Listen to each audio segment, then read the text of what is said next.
Bueno, muy buenas tardes, buenos días, buenas noches, dependiendo de el lugar a donde estén. Quería saludarlas muy afectuosamente a nombre del Instituto Max Planck de Derecho Público Comparado Internacional y del Centro por la Justicia y el Derecho Internacional, CEGIL. Espero que estén todas y todos bien, tranquilos, saludables, acompañados, pacientes, viviendo los desafíos que nos presenta enfrentarnos a esta pandemia del coronavirus. En estas semanas, la pandemia nos hace conscientes de las desigualdades con las que convivimos en nuestros países y a nivel global, las devela, las profundiza. También nos hace muy conscientes de la globalización y de la necesidad de enfrentar algunos de estos desafíos con marcos de derechos y con prácticas que aseguren el acceso a la salud, el derecho a la salud, el derecho a una vida digna, el derecho a la sobrevivencia, el derecho a la alimentación y otros derechos fundamentales. Y para responder a algunos de estos desafíos y pensar en la pandemia desde un marco del derecho internacional y desde los derechos humanos, tenemos el enorme placer de contar el día de hoy con Pedro Villarreal, que es un experto justamente en este tema. Él hizo su doctorado en la UNAM en el tema de pandemias y derecho, una perspectiva de gobernanza global. Su tesis fue publicada y es de acceso abierto. La estaremos circulando con el grupo de la coalición y con otras de las personas que estén participando de esta presentación. Por su doctorado, él recibió el premio a la mejor tesis de la UNAM, el premio Marcos Kaplan en el año 2017, y en la actualidad Pedro es investigador del Instituto Max Planck en Heidelberg, de este Instituto de Derecho Público Comparado y Derecho Internacional, que es una de nuestras instituciones académicas hermanas con las que hemos colaborado, de las que aprendemos muchísimo de temas de derecho internacional y de derechos humanos. Entonces, bueno, sin más preámbulos, quería agradecerle muchísimo a Pedro la oportunidad de compartir su conocimiento y la disposición de hacer esta presentación tan oportuna en función de lo que estamos viviendo en la actualidad, y voy a darle la palabra por unos 30 minutos para que haga la presentación inicial. Le voy a pedir a todas y todos los que estamos en línea que tengamos paciencia para escuchar y aprender y tomar notas acerca de las dudas, y luego abrimos la palabra por media hora para que aquellas y aquellos que tengan preguntas, observaciones, sugerencias puedan hacerlos. Mientras Pedro va a estar hablando, vamos a tener todos los micrófonos en silencio, y luego cuando quieran hacer preguntas les vamos a pedir por favor que levanten la manito y pidan la palabra. Y bueno, sin más le doy entonces el piso y la palabra, el estrado a Pedro. Muchas gracias, Pedro. Hola, muy buenas tardes o días. Al contrario, gracias a ti, Viviana, por hacer esto posible. Aprovecho para extender mi agradecimiento a la Red CEGIL, a Alexandra McInerney, Francisco Quintana y Julio Vázquez por haber implementado la cuestión logística. Es un gusto estar hoy con ustedes. Y como dijo Viviana, les pediré yo también un poco de paciencia durante mi presentación. Iniciaré con cuestiones algo técnicas relativas al virus y a ciertas características, porque como lo argumentaré después, esta perspectiva es necesaria también para el análisis jurídico y también una perspectiva de derechos humanos. Bien, el título de la presentación de hoy es una perspectiva de derecho y gobernanza global. Explicaré posteriormente por qué esto es importante en el contexto de la pandemia del coronavirus. Y Quisiera además precisar que estaría abierto, por supuesto, para preguntas y críticas también. Bien, esta historia inicia formalmente a partir de que China notifica a la Organización Mundial de la Salud el 31 de diciembre del año pasado sobre el incremento de casos de lo que se identificó inicialmente como neumonía atípica en Wuhan, una ciudad de 11 millones de habitantes. Con posterioridad, es decir, en un inicio no se sabía que esto era un nuevo virus y ya con posterioridad fue identificado y fue denominado SARS-CoV-2 y este virus ocasiona la enfermedad respiratoria llamada COVID-19 y esto es lo que ustedes verán en los medios. A raíz de esta situación, de este brote epidémico, la ciudad de Wuhan fue la primera en implementar las medidas draconianas que vemos hoy, en las cuales hay un cierre, hay un cese de actividades casi total, salvo las actividades esenciales, y las ciudades asemejan una película de ciencia ficción, en tanto se convierten básicamente en pueblos fantasma. Lo que tenemos ahora es, y con información de la Universidad Johns Hopkins de Estados Unidos, tenemos este reporte que se actualiza día a día. Tenemos que hay más de 800,000 casos confirmados de contagio de este virus, con una cifra hasta el día de hoy de 38,714 fallecimientos confirmados. Y esto varía, por supuesto, esa es la cifra confirmada. Hay que señalar que siempre hay una cifra llamada negra de casos que pasan por debajo del radar, pero hasta hoy esto es lo que se ha reportado y los números tristemente se incrementan de momento a momento. Así tenemos el panorama. Estamos frente a la pandemia de coronavirus que ocasiona la enfermedad COVID-19 y por lo tanto procederé a dar una perspectiva general y iniciaré aquí pueden ver el esquema de mi presentación. Iniciaré proporcionando algunos datos generales sobre este virus, los datos que sirven después para el análisis jurídico. Les pido paciencia también con esto si consideran que es un poco árido o técnico. Posteriormente pasaré al marco jurídico internacional, primeramente al que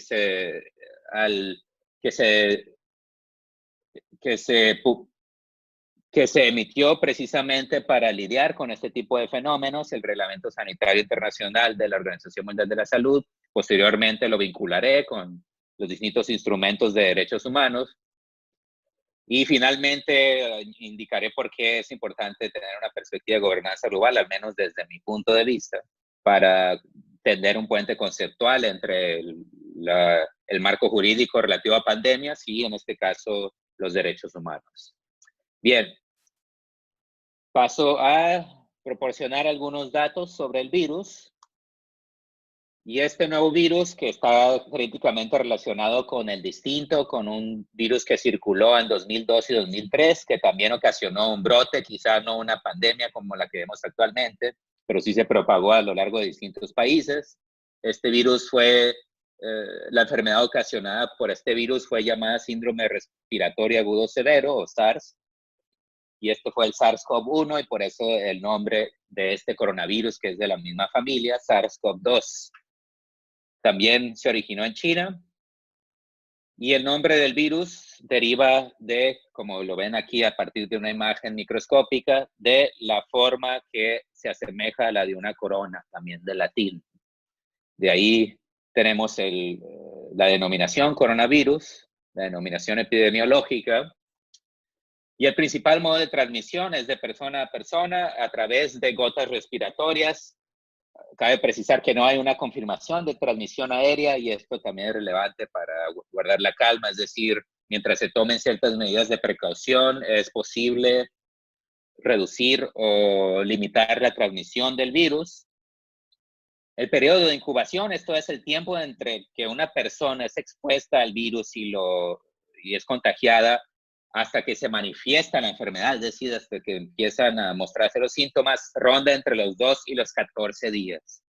Y este dato técnico es crucial para el análisis jurídico, porque como lo veremos más adelante, se relaciona con qué tipo de medidas pueden implementar los estados y conforme al marco de derechos humanos. Y los síntomas son muy similares a los de una gripe, e incluyen tos seca, fiebre, dificultades respiratorias, dolor muscular y en los casos más severos puede derivar en neumonía y sepsis y eventualmente en un fallecimiento. Ahora, las estimaciones provisionales de la letalidad del virus, enfatizo provisionales, son de aproximadamente entre el 0.6 y el 1% global, conforme a un estudio que acaba de ser publicado en The Lancet sobre enfermedades infecciosas. Esta es la letalidad aproximada, sin embargo, hay que enfatizar que varía conforme al lugar y al contexto. ¿Por qué varía esta cifra? Y esto es también relevante, como lo mencionaba Viviana, hay que contextualizar y lo cierto es que en la letalidad influyen otros factores como la capacidad del sistema de salud, entre otras cuestiones, y también esto se conoce en la literatura como los determinantes sociales de la salud, es decir, la enfermedad ocasionada por el virus ciertamente se inserta en un marco socioeconómico y por supuesto que las personas que se encuentran más desprotegidas tendrán una probabilidad mayor de carecer de acceso a la salud y por lo tanto la letalidad puede variar, puede incluso ser mayor a esto. Sin embargo, por el momento señalaré que una tasa de letalidad exacta de este virus es imposible de calcular en este momento debido precisamente a que hay múltiples factores que varían de un país a otro. Y esto se toma de los datos globales, pero claro que debido a la cifra negra que mencioné y a otros factores como el contexto socioeconómico, no es posible tener una cifra exacta. Claro, esta cifra no variará de manera dramática, no nos enfrentaremos a una cifra real de, digamos, 20% de letalidad, pero cabe solo concluir este punto con señalar que es algo más grave que una gripe común, así que por favor tengan esto en mente cuando vean estas comparaciones un poco burdas con la gripe. Es algo más serio que una gripe común. Esto ya es afirmado con certeza por los epidemiólogos. Y la tasa de letalidad varía además, además del contexto socioeconómico por otros factores biológicos como lo son la edad. Como vemos, las personas entre mayores están más expuestas a un cuadro severo y que puede derivar en un fallecimiento. Condiciones subyacentes de salud, que aquí incluyen, por ejemplo, padecimientos previos cardiovasculares, diabetes, enfermedades respiratorias crónicas, hipertensión.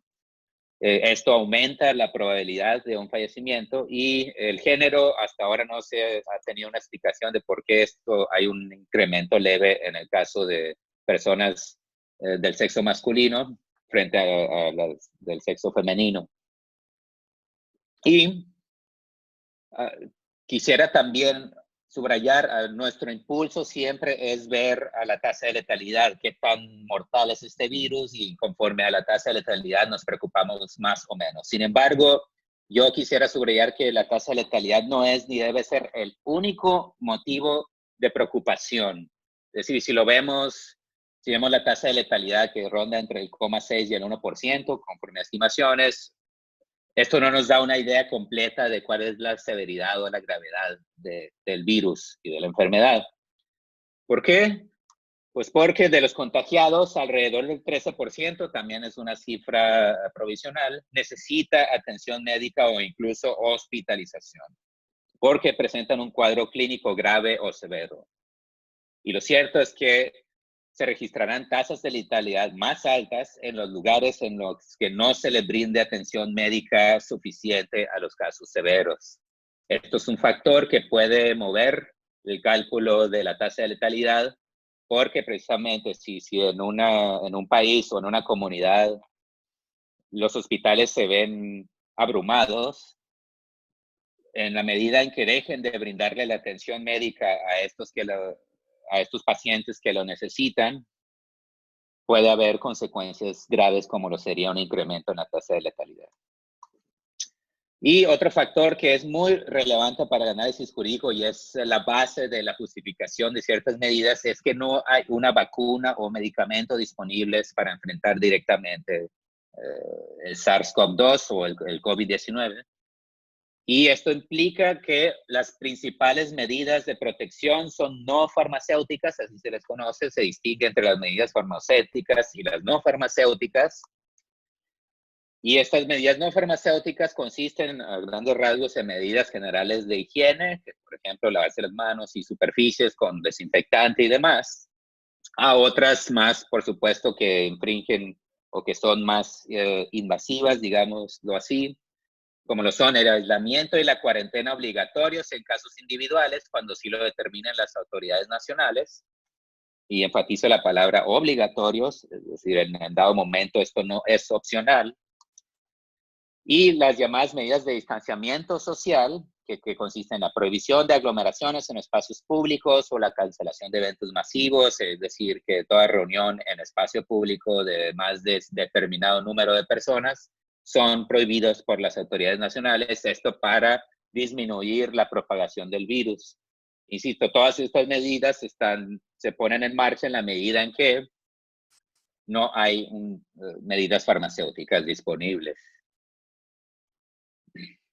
Y las medidas no farmacéuticas más restrictivas que vemos en la actualidad y que ustedes, varios de ustedes seguramente ya experimentan en carne propia, son las cuarentenas generales en el país y el cierre de fronteras. Cuarentenas generales que implica que se le ordena a la población quedarse en casa y no salir a menos de que sea por motivos de necesidad, es decir, para cuestión vital, para ir de compras, para obtener víveres, o bien por una cuestión médica también, por supuesto. Y tenemos que, por ejemplo, en Perú se decretó una cuarentena general y lo más dramático, que volveré a este ejemplo, que se ha visto en la India actualmente, en la cual literalmente 1.300 millones de personas fueron afectadas por este tipo de medidas en las que, insisto, se le ordena a la población no salir y se cancelan los transportes públicos, y entre otras cuestiones. Bien, ¿cuál es el marco jurídico internacional, en muy grandes rasgos, que prevé la Organización Mundial de la Salud para este tipo de situaciones? El principal instrumento jurídico de respuesta frente a pandemias es el Reglamento Sanitario Internacional de 2005, que entró en vigor en 2007, después de ser aprobado en la Asamblea Mundial de la Salud, el máximo órgano de la Organización Mundial de la Salud, y entró en vigor en 2007 para todos los Estados miembros de la Organización Mundial de la Salud. Si gustan más detalles respecto de cómo fue el proceso de aprobación, es un instrumento atípico, no es un tratado internacional, sin embargo, es legalmente vinculante para todos los Estados miembros de la Organización Mundial de la Salud. Bien, entre otras cosas que prevé este instrumento, su finalidad y alcance, conforme al artículo 2, es prevenir la propagación internacional de enfermedades, proteger contra la propagación y dar una respuesta de salud pública proporcionada y restringida a los riesgos, evitando al mismo tiempo las interferencias innecesarias con el tráfico y el comercio internacionales. Tiene mucho que ver con las relaciones entre estados, pero claro, también es relevante para la protección de la salud de la población. Y aunque es aplicado principalmente frente a viajeros y al tráfico de mercancías, sí se prevén medidas adoptadas a nivel estrictamente nacional. Esto lo puedo explicar más con posterioridad para no consumir más tiempo. ¿Y qué definiciones tenemos que son relevantes del reglamento? Como mencioné, el aislamiento significa separación de los demás de personas enfermas o contaminadas, así transcribo literalmente del reglamento, con el objeto de prevenir la propagación. Y la cuarentena, y así se les distingue, significa la restricción de las actividades y o la separación de los demás, de personas que no están enfermas, pero respecto de las cuales se tienen sospechas. Es decir, en cuanto a la cuarentena, hay una sospecha, no hay una confirmación de que la persona está contagiada y se estima que es necesario impedir que esta persona entre en contacto con otras para prevenir la propagación.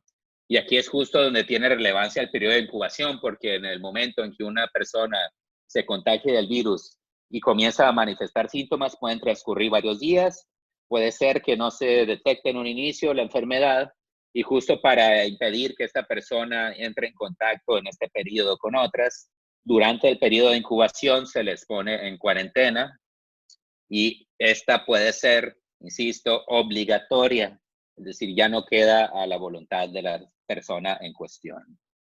Y podemos imaginarnos de qué manera esto se relaciona con los derechos humanos. Bien, las principales obligaciones del Reglamento Sanitario Internacional.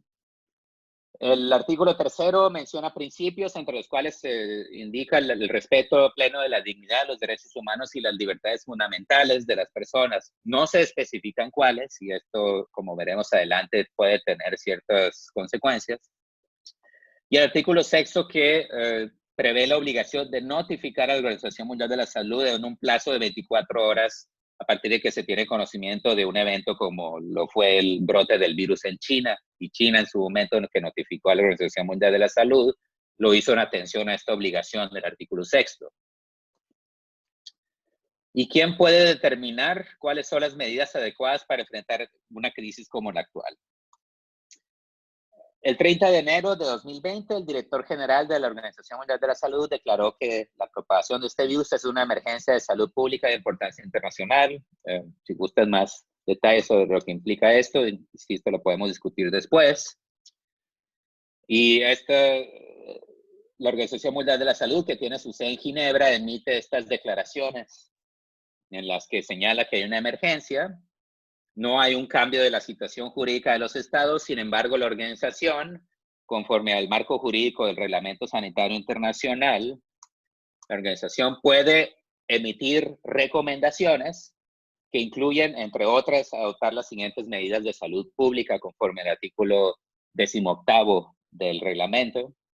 Y básicamente en esta lista vemos las que mencioné, que son cuarentena, aislamiento, localizar a quienes han estado en contacto con personas, denegar la entrada a personas en zonas afectadas, e incluso restringir la salida de personas de zonas afectadas, que es conocido como cordones sanitarios, en donde se restringe al máximo el movimiento de las personas en una zona geográfica definida para evitar la propagación del virus.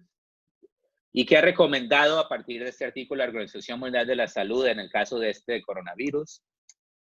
Cuarentenas y aislamientos individualizados en cualquier momento de la transmisión del virus, es decir, desde el inicio, desde que se identifica que el virus está presente en un país. Los países ya tienen una recomendación de la Organización Mundial de la Salud de imponer cuarentena y aislamiento a las personas que se ha confirmado su contagio, o bien de las que se sospecha el contagio. Insisto que puede ser en contra de su voluntad. Aquí después podríamos circularles la presentación por si quieren consultar las fuentes de las recomendaciones de la Organización Mundial de la Salud. Y otra recomendación, bueno, aclaro que en el caso de cuarentenas individualizadas, solo deben tener una duración equivalente al periodo de incubación, es de aproximadamente 2 semanas. Es decir, si en ese periodo las personas no manifiestan síntomas o no se confirma su contagio por otros medios, las personas deben de ser puestas retiradas de la cuarentena.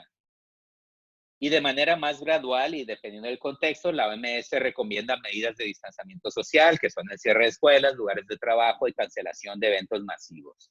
Esto, como lo señalé, que es gradual en la medida en que no hay un momento definido, no aplican siempre, sino una vez que se ha pasado a una fase de transmisión comunitaria en la que están varios estados, aplicaría esta recomendación. Y aquí, insisto, están las fuentes en las que podrían ustedes consultar los documentos actualmente disponibles solo en inglés. Bien, ¿y cómo se relaciona esto con el marco jurídico relativo a los derechos humanos? Las medidas previstas por el reglamento y que son recomendadas por la Organización Mundial de la Salud se vinculan primeramente con el artículo 12º, por ejemplo, del Pacto Internacional de Derechos Civiles y Políticos, que prevé que toda persona tiene el derecho a circular libremente por el territorio de un Estado. Sin embargo, el mismo artículo, en su párrafo 3º, prevé que estos derechos pueden ser objeto de restricciones cuando sean necesarias para proteger, entre otras, la salud pública. Y justo en el momento en que se diseñó este instrumento jurídico, se tenía pensado justo esta posibilidad de restringir el movimiento a partir de una crisis sanitaria. Y de manera similar, el artículo 21 o 21 del pacto, que prevé que el derecho de reunión pacífica, que es decir, el derecho de que tienen las personas de reunirse, por ejemplo, en público, pueden ser restringidos también cuando el objetivo de estas restricciones sea proteger la salud pública. Y aquí tenemos, por ejemplo, estados en los cuales no hay una cuarentena general, pero sí hay cancelación de eventos masivos y prohibición de reunión en espacios públicos, de reunión de más de cierto número de personas. Es el caso, por ejemplo, de Alemania, en donde me encuentro actualmente, donde podemos circular por la vía pública sin necesidad de justificar nuestra presencia en la vía pública a las autoridades. Eso sí, no podemos ser más de 2 personas al mismo tiempo reunidas en público. Bien, las recomendaciones de la Organización Mundial de la Salud de aislar o poner en cuarentena a las personas o de distanciamiento social varían conforme a la enfermedad. Aquí vemos una tabla de las enfermedades que han sido declaradas emergencias internacionales en los últimos años a partir de la entrada en vigor del Reglamento Sanitario Internacional, y tenemos que varía conforme a la enfermedad. En algunas de ellas, como la influenza H1N1, que fue el énfasis de mi tesis, no hubo cuarentena o aislamiento. Perdón, la cuarentena y el aislamiento no fueron recomendados por la Organización Mundial de la Salud. Caso distinto a los del ébola en distintos países de África, en los que sí se recomendó cuarentena y aislamiento, y también ahora en el caso del coronavirus. Y insisto, estas son recomendaciones, pero se estima que los estados pueden recurrir a ellas en el momento en el que deciden imponer estas medidas. Y por otro lado, esta es una dimensión de derechos humanos, ¿no? La restricción de movimiento y de reunión. Y sin embargo, desde el mismo punto de vista de los derechos humanos, hay otra dimensión que podemos observar. Viviana mencionó en un inicio el derecho a la salud. Pues bien, el artículo 22 o 12 del Pacto Internacional de Derechos Económicos, Sociales y Culturales prevé el derecho a la salud, y entre las obligaciones de los estados se encuentra la de prevención y tratamiento de las enfermedades epidémicas. Añado el énfasis aquí. Y por lo tanto, lo que vemos es que estas medidas de respuesta, por un lado, entran en contacto con los derechos civiles y políticos, así llamados, en la medida en que restringen los derechos de las personas que se ven afectadas por las medidas. Pero por otro lado, estas medidas de respuesta también pueden abordarse desde una perspectiva del derecho a la salud, en la medida en que los estados están obligados a proteger la salud de la población, en este caso de enfermedades epidémicas. Entonces vemos que hay estos dos lados de las medidas de respuesta, en los cuales los estados deben recurrir a las medidas que sean efectivas para prevenir la propagación del virus.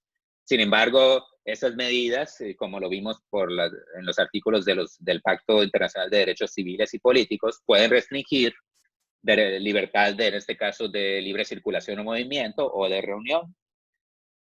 Y pasando ya a la última sección, ¿por qué es útil la perspectiva de gobernanza global? Que fue lo que abordé en mi tesis de doctorado.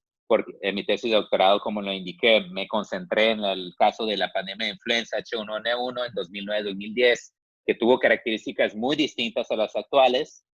No hubo, como ustedes recordarán, las medidas que vemos hoy de cuarentena generalizada o bien de cancelación de todo tipo de actividades. Hubo cancelación, sí, de ciertas reuniones, pero no de de la gran mayoría de las actividades económicas como lo vemos ahora. Y bien, la perspectiva de gobernanza global ayuda a incluir elementos que van más allá de esta distinción entre legalmente vinculante y no vinculante. Como lo indiqué, las recomendaciones de la Organización Mundial de la Salud son recomendaciones. El Reglamento Sanitario Internacional no obliga a los estados a, a obedecer esas recomendaciones. Sin embargo, se estima que a pesar de que no son legalmente vinculantes, ofrecen parámetros que contribuyen a definir cuál es la mejor respuesta frente a la pandemia de coronavirus. Y esto se puede vincular a la perspectiva de derechos humanos que mencioné, tanto, por supuesto, que para proteger la salud de la población, se estima que la Organización Mundial de la Salud es una autoridad en la materia y puede dar indicaciones de cuál es la mejor respuesta.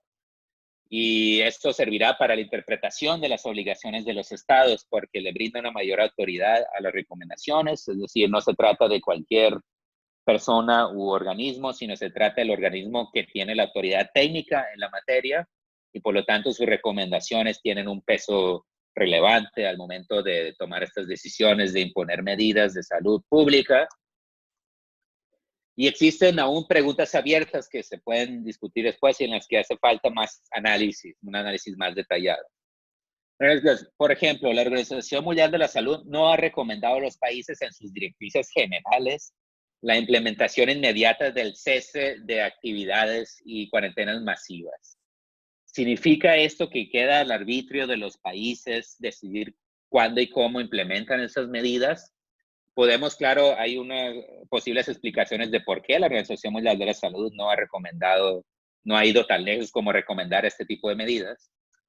Pero al mismo tiempo sí han elogiado a gobiernos como los de China o Italia por imponer restricciones a la población, es decir, por ordenar el cese de actividades y la implementación de cuarentenas masivas, a la vez de que ha advertido de efectos negativos y de necesidad de contextualizar la implementación de esas medidas. Sin embargo, puede verse este elogio como una validación de las medidas. Son medidas que son aceptables en la medida en que la Organización Mundial de la Salud nos dice que eso contribuye a detener el virus.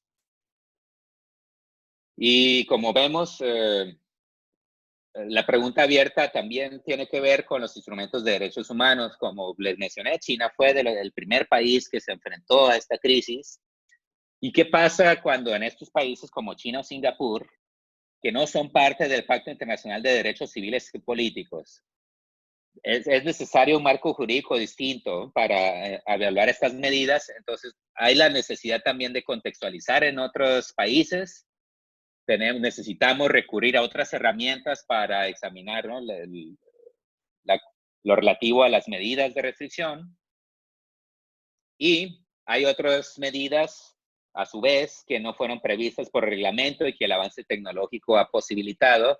Tenemos que en el caso de Singapur, por ejemplo, pero otros países como Taiwán y Corea del Sur o República de Corea, se utilizan ahora aplicaciones para rastrear los contactos, utilizar los datos personales de las personas que han sido contagiadas de sus celulares para que las autoridades puedan investigar en dónde estuvieron las personas y con quién pudieron haber estado en contacto y así contactar a esas personas a su vez e informarles de que son sospechosas de haber sido contagiadas y que necesitan una cuarentena. Estos retos del uso de tecnologías de la información no fueron previstas por el reglamento y claro que implica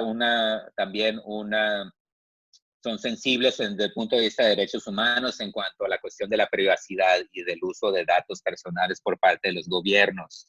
Estas medidas, insisto, es difícil generalizarlas debido a que los contextos jurídicos son distintos.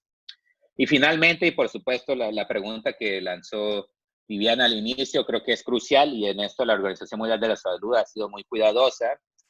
¿Qué hay del impacto de la imposición de estas medidas que son elogiadas por la Organización Mundial de la Salud en personas en situación de vulnerabilidad? Por ejemplo, vulnerabilidad económica, en la medida en que las personas tienen un acceso desigual a los servicios de salud. Esta foto, por ejemplo, corresponde a las consecuencias de las medidas que les mencioné en India, que ha conducido a un desplazamiento, al congelamiento, digámoslo así, o a la parálisis del transporte al interior, lo que implica que varios migrantes al interior de la India se han quedado varados en regiones que no son las suyas, y estos trabajadores migrantes dentro del país no tienen una manera de subsistir en tanto duren estas medidas de restricción al movimiento. ¿Qué pasa entonces? ¿De qué manera necesitan los estados modular o contextualizar estas medidas en tanto el impacto de ellas será devastador para personas en situaciones de vulnerabilidad? Y sin embargo, sí se considera que es el único mecanismo disponible para detener la propagación del virus. Entonces tenemos este dilema de que las medidas restrictivas, por un lado, generan este impacto severo en las personas en situación de vulnerabilidad, pero por el otro lado son las únicas que están en la mano para detener la propagación del virus. Y por supuesto, esto lo podemos discutir con más detalle. Bien, sin más por el momento, agradezco su atención y ahora me hará gusto abrir el foro para recibir sus preguntas o comentarios. Y mientras tanto, que estoy a sus órdenes en la siguiente dirección de correo electrónico. Muchas gracias y disculpen si me extendí demasiado. Muchísimas gracias, Pedro, por la presentación. Fue súper interesante, ilustrativa, y creo que, bueno, nos deja a todas y todos con muchas ganas de discutir varios temas importantes para el marco de derechos humanos y derecho internacional de los derechos humanos, de derecho constitucional, como todos los temas de garantías positivas para la protección del derecho a la salud, obligaciones de prevención general y específica que tienen los estados para la garantía del derecho a la salud, el derecho a la vida, las necesidades de adoptar medidas diferenciadas para mitigar algunos de los impactos de medidas de restricción de derechos, y muchas más cosas, ¿no? Así que gracias, súper interesante. Y bueno, contamos en línea con gente que va desde Argentina, Chile, Brasil, Colombia, México, Ecuador, Perú, así que Estados Unidos. Yo no sé si hay alguien que quiere iniciar con las preguntas, si quizás Alexandra quiere moderar. ¿Preguntas? Vale, perfecto. Si alguien tiene una pregunta, pueden levantar la manita o pueden escribir en el chat también y yo les quito el mudo.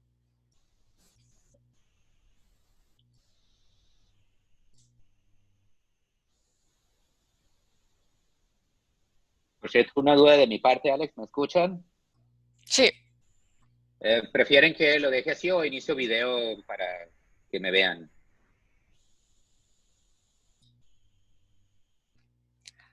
Si quieres, pon tu video. Pon el video, claro.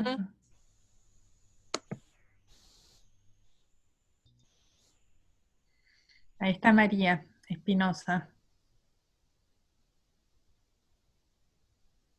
Hola María. Voy a dejar de compartir pantalla.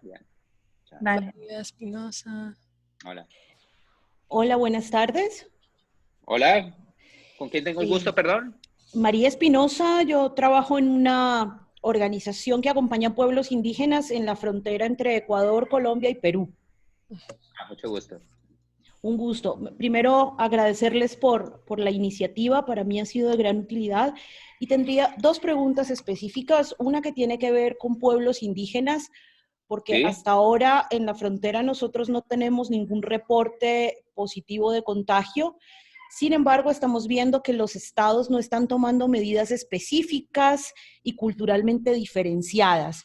No sé si usted pueda o conozca de algún tipo de reglamento, de manual, de procedimiento dirigido a la atención en pueblos indígenas. Y la segunda pregunta tiene que ver con el tema de manejo de cadáveres. De manera particular en Ecuador estamos teniendo ahora una situación muy crítica porque se ha incrementado el número de personas que están muriendo en sus domicilios sin que haya sido posible detectar si esas muertes obedecen o no a COVID. La mayoría de ellas están muriendo por afecciones de carácter respiratorio.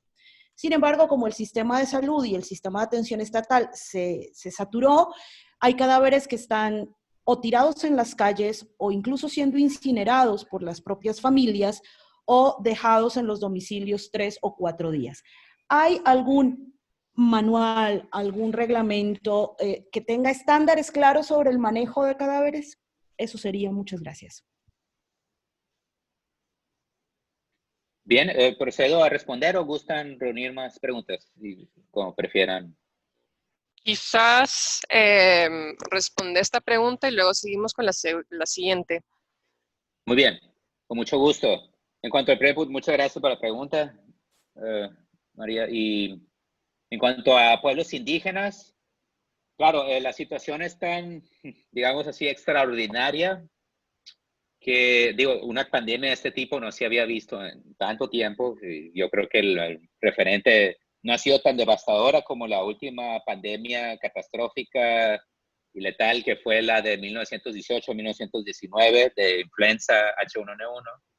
Desde entonces no había habido un evento similar, había habido pandemias que no llegaban a esta dimensión.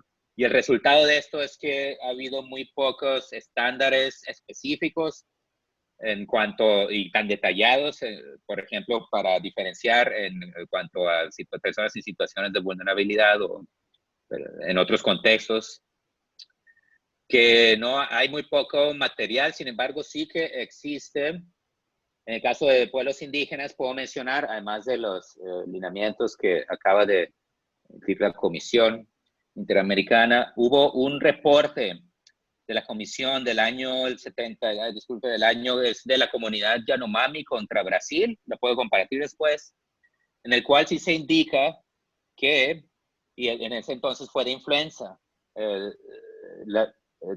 la comisión emitió un reporte en el que recomendó, en este caso, señaló que Brasil tenía la obligación de proporcionar particularmente a las comunidades indígenas de los cuidados necesarios, en tanto se tratan en ocasiones de comunidades que están más expuestas también por el sistema inmunológico a este tipo de enfermedades y en el cual este tipo de enfermedades muchas veces puede tener una mayor tasa de letalidad. Por lo mismo hay este reporte, pero sin embargo no hay casos tan específicos en la Corte Interamericana porque, insisto, es una situación tan excepcional que no se había presentado un escenario en el que surgieran estos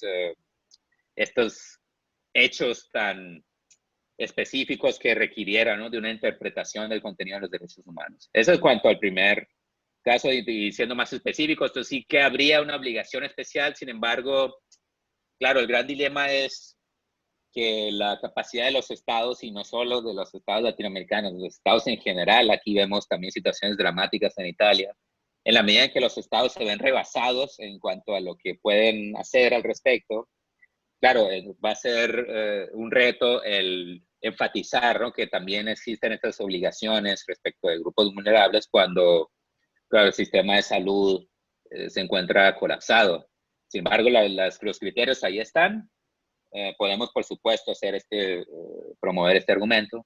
En cuanto a manejo de cadáveres, sí que hay. La Organización Mundial de la Salud quizá es específica en el sentido de que debe de separarse, por un lado, no solo cadáveres, sino en general la población contagiada en un contexto en el que se respetan los lineamientos de la OMS, y esto dependerá, claro, también de las capacidades del sistema de salud.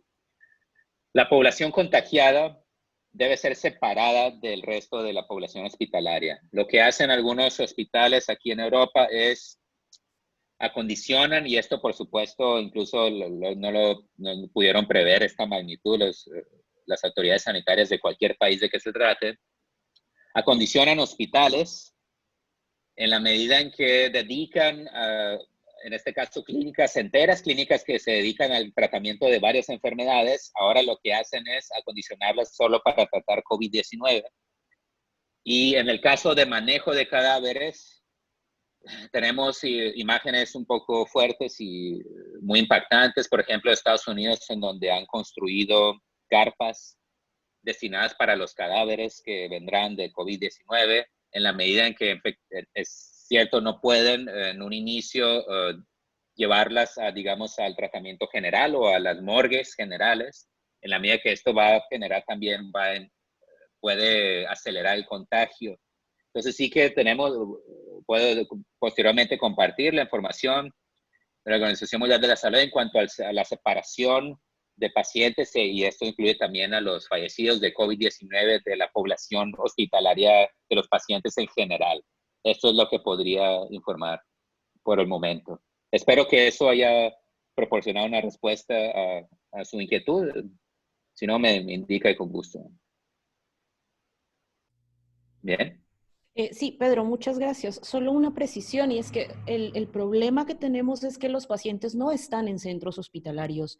La gente está muriendo en sus domicilios porque no, como no tenemos o el Estado no tiene la suficiente cantidad de pruebas para procesar, no se sabe si la gente tiene o no el COVID. Entonces, la recomendación que ha dado el Estado es que si la gente tiene algún síntoma, fiebre, todos los recurrentes, digamos, se mantenga en su domicilio, llame a un número de emergencias y se le va a tomar la prueba al domicilio.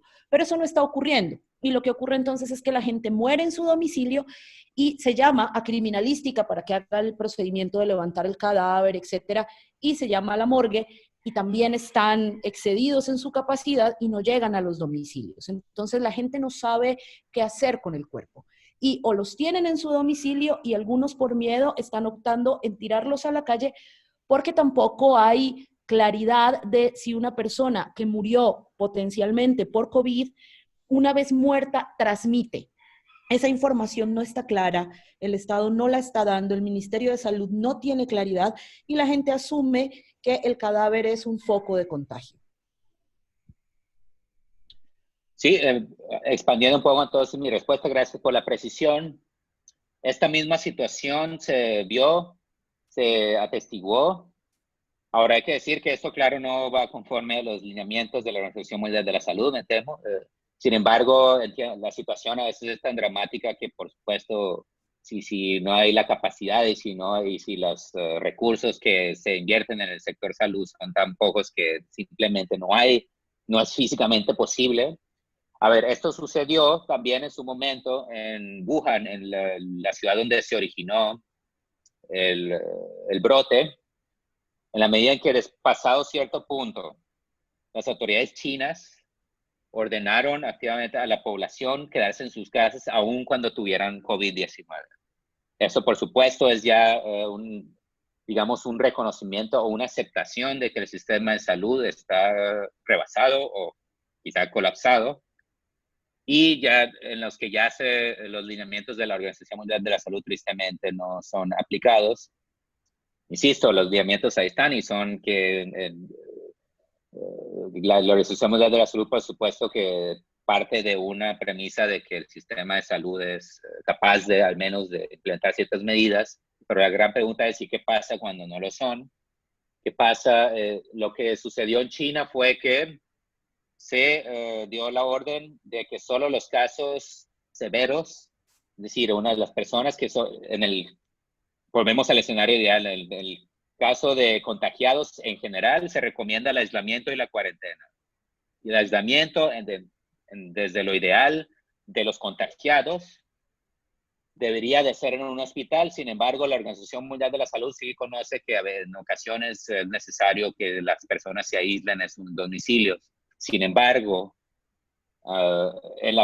en cuanto las personas comienzan a manifestar síntomas severos, y claro, para esto necesitan una orientación médica, necesitan la atención médica y lo ideal es o que vayan al centro de salud o que las autoridades sanitarias puedan tener un sistema de vigilancia.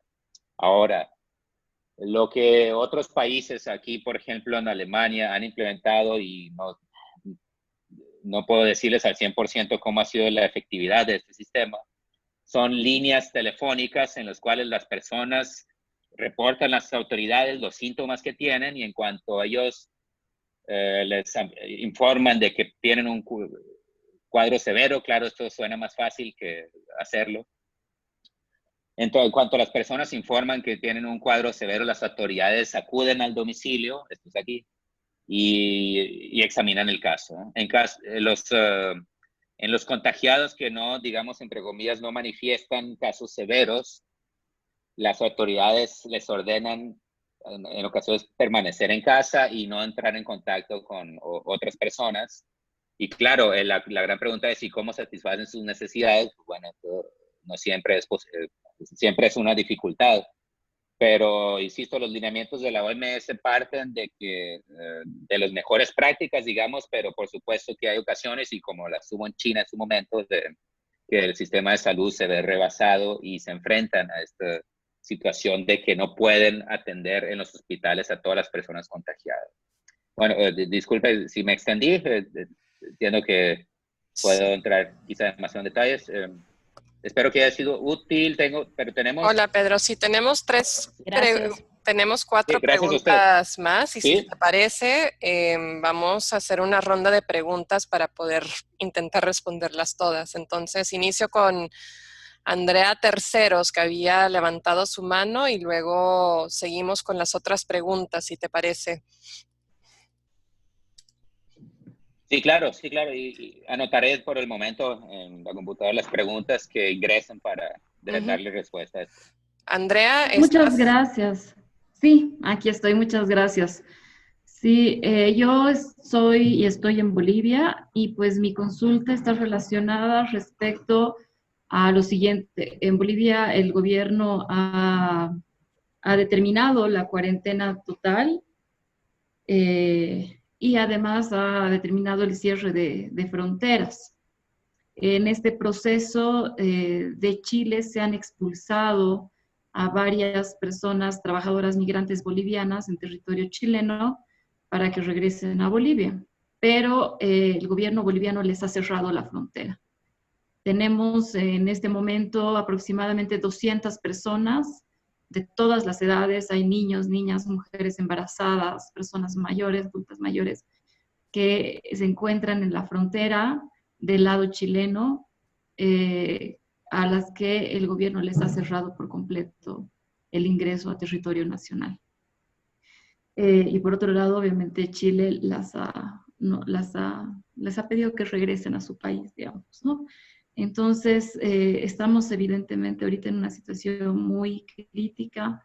Se está pidiendo al gobierno que se deje ingresar, que además, claro, el gobierno dice que prevalece el derecho a la salud de la población en su conjunto, ¿no? O sea, de toda la población boliviana, pero no sabemos qué más aquí correspondería. Nosotras creemos y estamos firmes ante que esto es una violación clara de los derechos humanos de estas personas a las que se les está negando, ¿no? Eso sería.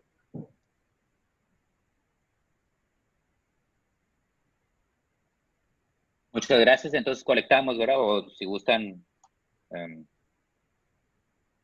responder. Recolectamos preguntas. La siguiente es de Alex. ¿Sí? Creo que hay una pregunta de Rafa Barrios y había... Uy, perdón, ¿me escuchan? Sí, quedaban 2 o 3 preguntas más, ¿cierto? Exacto. ¿Quiénes serían? Rafa, te quité el mudo si querés hacer tu pregunta. Sí, gracias. Gracias a todas y todos. Rafael Barrios, del colectivo de abogados de Colombia. En mi país, el 60% de la población vive en economía informal, es decir, del día a día. El vendedor ambulante en la calle, etcétera, etcétera. Pero también hay una población que son los habitantes de la calle, o sea, los más marginados de los marginados. Estas medidas de aislamiento, de cuarentena, que son necesarias porque la cura no existe hasta ahora, pues golpea a esa población. La cuarentena va hasta el 13 de abril, con posibilidades de ampliarse en nuestro país. Entonces, la pregunta es, ¿cuál es la responsabilidad de los estados en términos de derechos económicos, sociales y culturales sobre el derecho básico del trabajo y de la alimentación de estas personas? Porque nosotros, lo que hacemos trabajo por teletrabajo, somos privilegiados. Gracias. Veo también que Raiza del CELS tiene una pregunta, así que por lo menos las personas que tienen las manitas levantadas, creo que cerramos el ciclo ahí. Así que Raiza, te doy la palabra. No. Hola.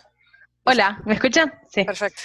perfecto. Buenas tardes, Pedro. Muchas gracias por tu tiempo y Sejil por el espacio. No, mi pregunta iba un poco más en qué pasa entre las epidemias, ¿no? ¿Cuál es el espacio y la trayectoria que ha tenido la gobernanza global y sobre todo la OMS para discutir todo lo estructural de los sistemas de salud que después tienen muchas fallas para dar respuestas en estos momentos de emergencia?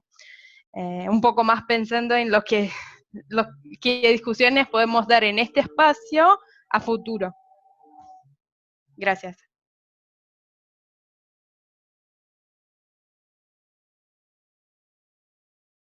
Bien, entiendo que ahora procedo con la respuesta. Gracias a todos por sus preguntas. Hay otra también aquí de Pau en el chat que habla de repatriación y está muy relacionada con la pregunta de Andrea Tercero de Bolivia. Gracias por tocar este punto y entiendo la gravedad de la situación y me da pena que se enfrenten a ese drama. Ahora, hay dos dimensiones aquí, también hablando de la repatriación. Como mencioné, el Reglamento Sanitario Internacional aplicaría en el caso de personas que viajan entre países, que atraviesan fronteras. Este es el de los propósitos principales del Reglamento Sanitario Internacional, lograr que las medidas que se adopten no interfieran con el tránsito de las personas y si es necesario implementarlas, que se cumplan con las obligaciones. Aquí sí hay obligaciones para los estados. Por un lado, Chile, al pedirles que regresen a su país, que esto, insisto, ya es de por sí también que es, y eso también quería aclarar que dependerá de si se trata, como usted me lo menciona, de personas que tienen residencia, que han residido en el país por determinado tiempo o simplemente personas que transitan. Esto también va a ser determinante para ver si aplica el Reglamento Sanitario Internacional o no. Porque lo cierto es que si residen en Chile, Chile sí, conforme al reglamento, puede imponer requerimientos adicionales, pero no incluye en este caso la repatriación podría proceder bajo ciertos términos, pero no incluiría una repatriación forzada y sobre todo si no se les proporciona las condiciones básicas para protección de su salud. Ahora, eso es del lado de Chile, para quien sí aplicaría el Reglamento Sanitario Internacional. En el caso de Bolivia, que es el que se rehúsa, según entendía, aceptar a estas personas, bueno, menciona usted que se ha determinado la cuarentena total y aquí sí no habría ninguna justificación desde mi punto de vista, desde el punto de vista de los derechos humanos, claro, para rehusar aceptar a sus propios nacionales. Conforme a las obligaciones, tanto en el reglamento sanitario como bajo el reglamento sanitario, lo que sí es que si se sospecha que en Chile, si el gobierno de Bolivia sospecha que en Chile hay la transmisión comunitaria, por lo tanto consideraría, pongámoslo así, que estas personas arriesgarían un contagio. Lo que sí le permite el reglamento sanitario llevar a cabo al gobierno de Bolivia es imponer una cuarentena a las personas. Sin embargo, cabe mencionar que la Organización Mundial de la Salud, en sus lineamientos, prevé que las personas que están en cuarentena individualizada deben de ver satisfechas sus necesidades básicas, por supuesto, que incluye alimentación, que estar en un lugar resguardado, es decir, no estar al aire libre, y alimentación, bebida y necesidades básicas en general. Esto lo prevé la Organización Mundial de la Salud. Entonces, al rechazar Bolivia el retorno de estos ciudadanos, hay un problema, ¿sí? Y también de Chile en el sentido de querer de repatriar.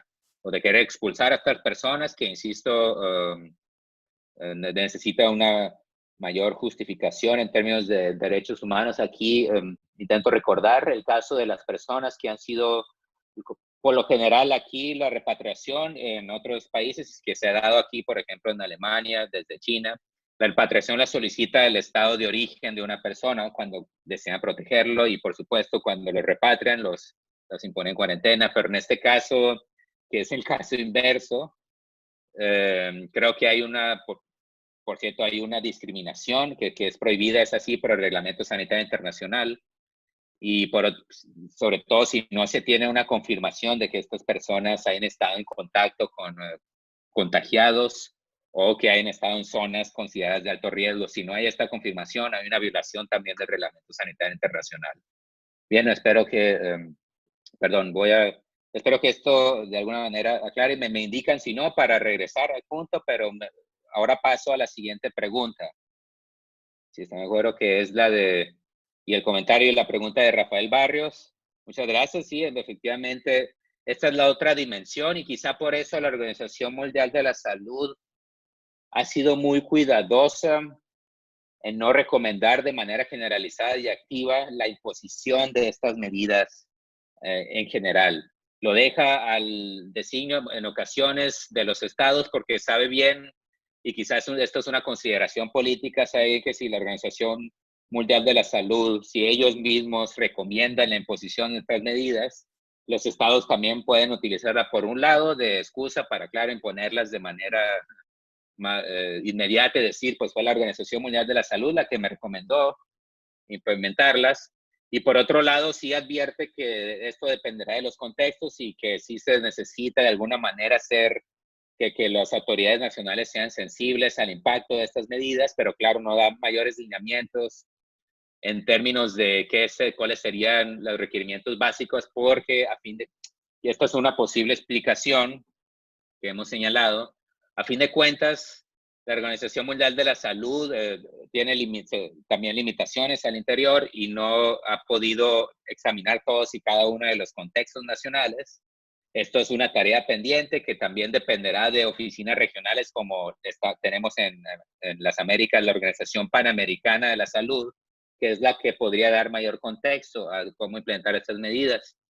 Pero como me concentré hoy, en la Organización Mundial de la Salud para que vean el problema global, efectivamente hay y podemos pensar desde la perspectiva de derechos económicos y por eso finalicé la presentación con esa circunstancia dramática de la necesidad de que estas medidas de alguna forma vayan acompañadas de mitigación. Algunos países lo que harán de manera más o menos exitosa, y estoy hablando ya del contexto global, lo que harán los países que más han intentado mitigar el impacto de estas medidas, y sé que esto varía conforme a la voluntad política y varía conforme a las capacidades, este es el drama que veremos. Pero algunos países sí han diseñado programas de apoyo y de subvenciones a los trabajadores, por ejemplo, del sector informal.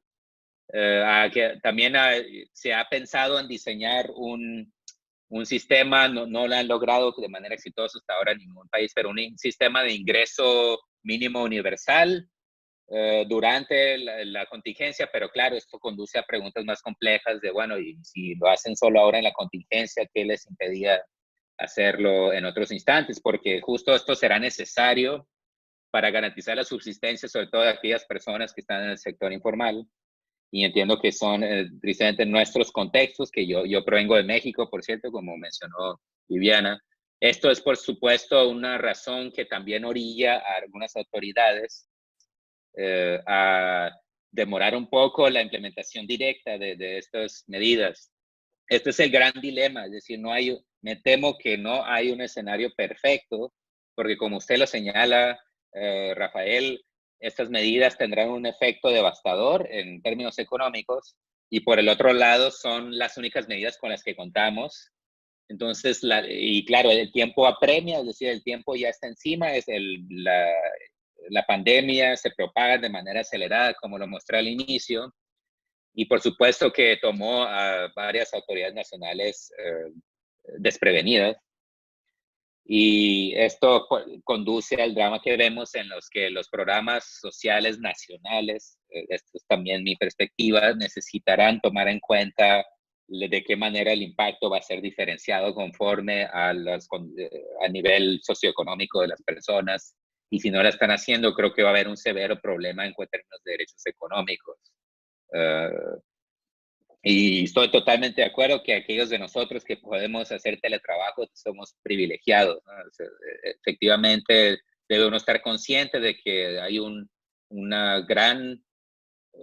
la gran mayoría de la población no tiene este beneficio, así que podemos en estos instantes considerarnos como de la parte más afortunada de la sociedad que ha podido de alguna manera transitar hasta a este modelo de teletrabajo.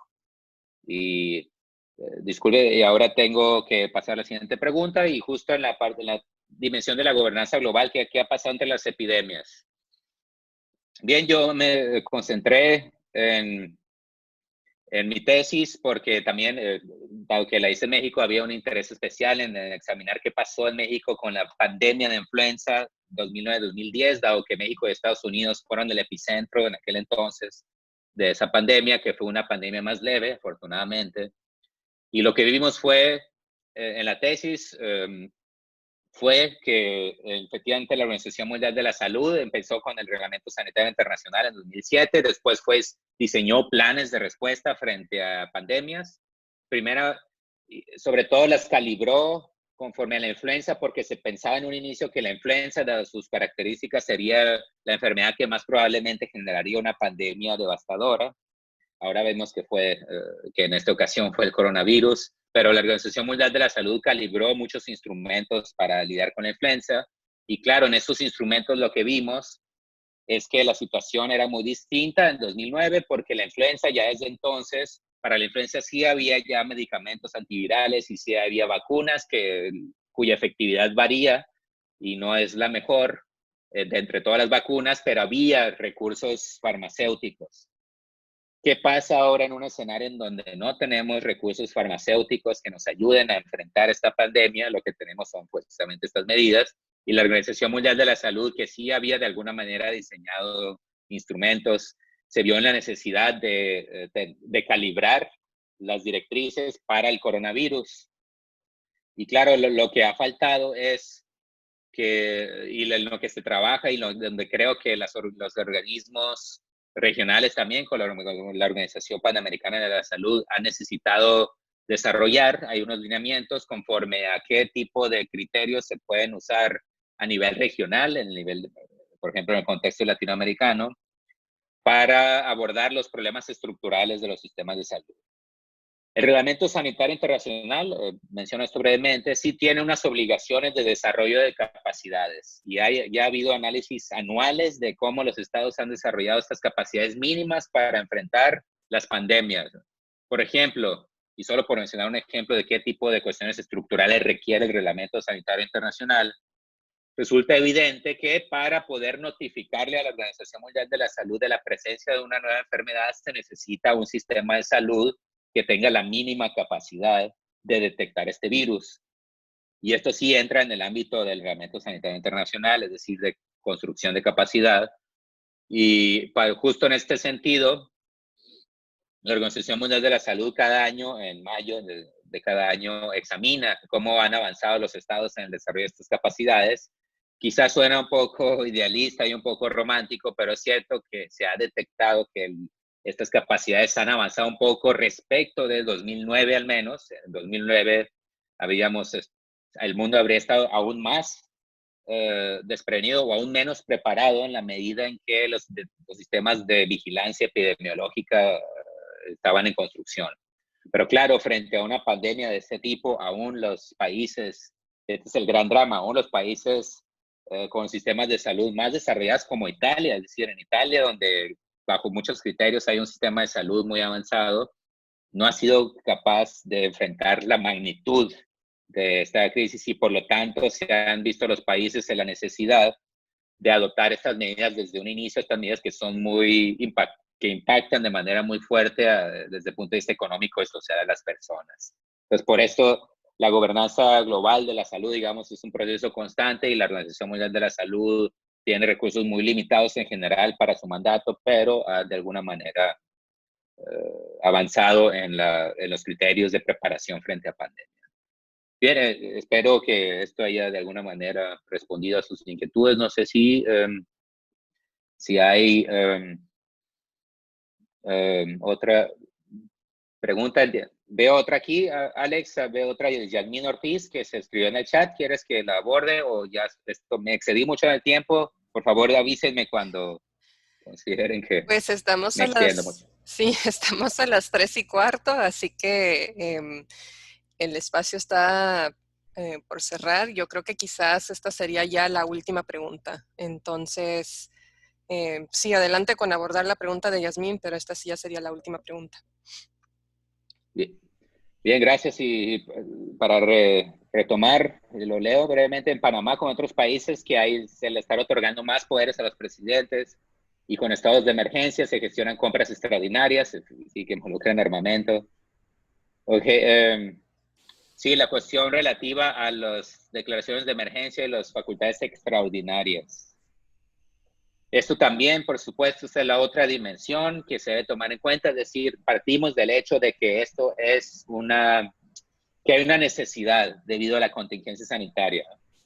Pero esto conduce a la otra dimensión de qué tanto se justifica bajo la actual contingencia y por supuesto, cómo prevenir que los gobiernos, que las autoridades nacionales y particularmente los ejecutivos, que son los que en general en el mundo se van a arrogar facultades extraordinarias, cómo impedir que abusen de estas facultades. Es un tema que no ha sido resuelto, me temo. Incluso aquí en Europa se enfrentan a un fenómeno similar.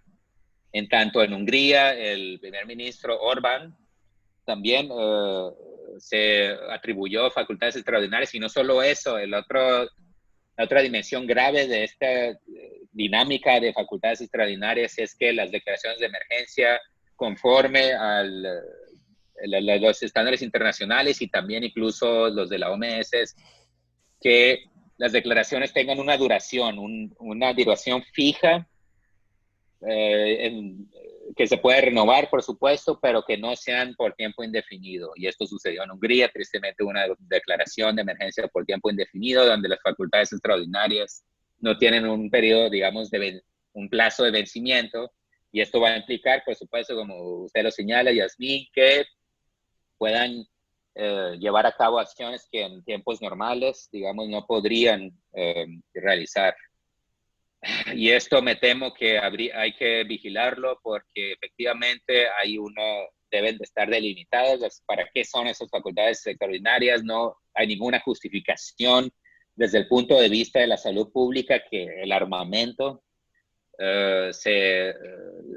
que los gobiernos se compren una cantidad mayor de armamento. No se considera que, a pesar de que algunos países sí han recurrido a militares para la implementación de las medidas de salud pública, no se considera que un mayor armamento, que gastar en mayor armamento conducirá a una contención mayor del problema. Y en cambio, lo que sí, en donde sí se podría ver una justificación de estas facultades extraordinarias es en una inversión inmediata y repentina en el sistema de salud cuando no hay la capacidad. Y entonces, solo para responder, para concluir, sí puede considerarse que hay una necesidad de facultades extraordinarias en algunas ocasiones. Sin embargo, estas están muy delimitadas y deberían de atender al problema en específico que, según mencioné, es un problema de salud pública, y por lo tanto estas facultades deben ir orientadas a incrementar la capacidad sanitaria de los países. Bien. Sin más por el momento, agradezco su tiempo y disculpen si me extendí demasiado, pero muchísimas gracias. Me siento honrado. Me siento honrado de que nos hayan acompañado. Gracias por organizar todo esto, Viviana, Alex y demás. Demás integrantes de SEGIL. ¿Sí? Muchas gracias. No, muchísimas gracias por todo. La verdad es que fue súper interesante.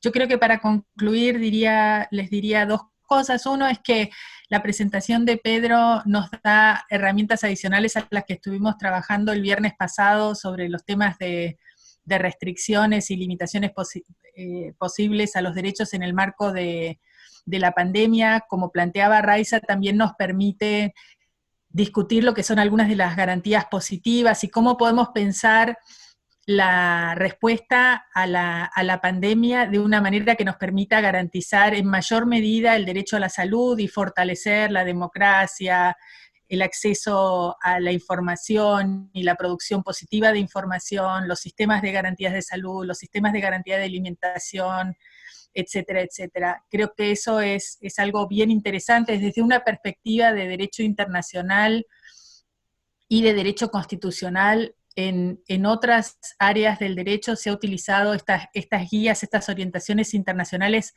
para dar un alcance al contenido de derechos fundamentales. Así ha ocurrido tanto en temas de uso de la fuerza como en otros temas de derechos sociales, y perfectamente podríamos utilizar en el litigio, en el desarrollo de políticas públicas, algunas de estas pautas que plantea la OMS y estos espacios de gobernanza internacional para darle mayor contenido a los reclamos, las sugerencias, las orientaciones sobre temas de salud. Entonces eso es súper interesante, y creo que la discusión de hoy y las distintas facetas que se presentaron también demuestran el interés y la necesidad de seguir discutiendo algunos de estos temas. Habíamos discutido con algunas de la gente de la coalición de tener presentaciones sobre algunas cuestiones específicas, como temas de derechos digitales, algunos profundizar en mayor medida temas de estado de emergencia. Entonces en las próximas semanas las y los estaremos contactando y circulando la información de los distintos webinars, espacios de discusión que haya, para asegurarnos que seguimos dentro de esta situación tan difícil, trabajando de manera eficaz para proteger los derechos de todas y todas en este contexto. Y bueno, muchísimas gracias al Max Planck por facilitarnos también la presencia de Pedro, a Pedro por su generosidad, y a todas y todos ustedes por participar activamente. Seguimos en contacto y bueno, acá estamos para acompañar y para reírnos, cantar, llorar, lo que sea necesario, ¿sí? Y aprender. Gracias. Sí. Gracias. Muchas gracias a todos y Gracias cuídense. a todas. Gracias, cuídense. Ya.